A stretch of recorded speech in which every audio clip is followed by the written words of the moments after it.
ગૌ માતા અમારા ગૌધન પેજ ઉપર એક હમણાં કોમેન્ટ આવી હતી કે ગાયનું દૂધ ઘી માખણ છાશ બધું ફ્રીમાં આપવું જોઈએ પણ એનો મતલબ એ નથી કે ફ્રીમાં આપવું એટલે કા આપણે ગૌ સેવા કરવી પડે તો તમને ફ્રીમાં મળી જાય એના માટે ગાયોની સાર સંભાળ રાખવી પડે એની સેવા કરવી પડે તો ફ્રીમાં મળે પછી ઉદાહરણ આપે કે ધર્મગ્રંથો શાસ્ત્રોમાં આવું લખ્યું કે ગાયનું દૂધ આપણે ફ્રીમાં આપવું જોઈએ હા પણ એ સમયે બધાએ જ્યારે ઓલું કરતા બધાને ઘરે ગાયો હતી બધાએ સેવા કરતા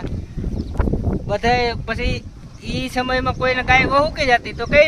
એ બધા એકાબીજા કહેતા કે મારી ગાય વહુકી ગઈ તો તમે મારે અહીંયાથી દૂધ લઈ જજો ઘી લઈ જજો માખણ જે ખાવું હોય ત્યાં બધું ફ્રીમાં મળી જતું પણ ત્યારે બધાએ માણસો ગૌ સેવા કરતા પણ અત્યારે ગૌ સેવા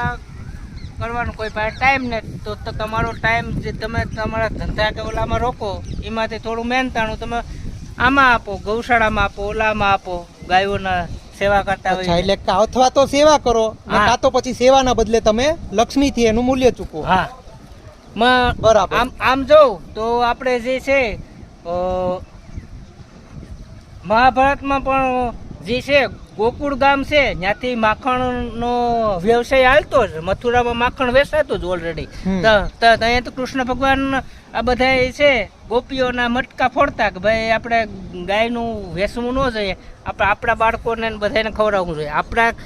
ખાતા વધે તો પછી એનું મૂલ્ય લેવું જોઈએ આપણે. બરાબર. ને સેવા કરો તો તમને ફ્રીમાં મળી જાય કોઈને સેવા કરવી હોય તો અમે પણ ફ્રીમાં આપીશું તો આવતું રહેવાનું ગૌ સેવા કરવા મહિનો દી. ચોક્કસ. જય ગૌ માતા.